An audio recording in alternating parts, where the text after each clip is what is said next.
মার্কিন যুক্তরাষ্ট্রের রাজধানী ওয়াশিংটন ডিসি এর সঙ্গে দ্বিতীয় দফা আলোচনায় বসতে এখনও সম্মত হয়নি ইরান।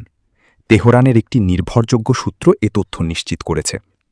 ইরানের রাষ্ট্রীয় সংবাদ সংস্থা তাসনিম নিউজ এজেন্সিকে দেওয়া সাক্ষাৎকারে নাম প্রকাশে অনিচ্ছুক ওই সূত্র জানায়, প্রথম দফার আলোচনার পর যুক্তরাষ্ট্র বেশ কিছু অতিরিক্ত ও অযৌক্তিক দাবি উত্থাপন করেছে, যা তেহরানের কাছে গ্রহণযোগ্য নয়।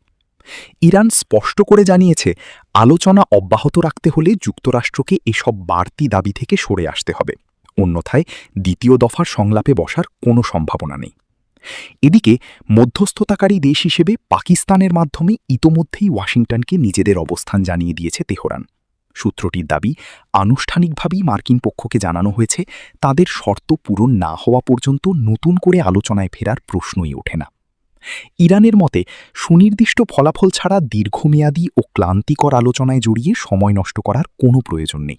তারা কেবল তখনই সংলাপে ফিরতে আগ্রহী যখন যুক্তরাষ্ট্র নমনীয় অবস্থান নিয়ে বাস্তবসম্মত প্রস্তাব উপস্থাপন করবে।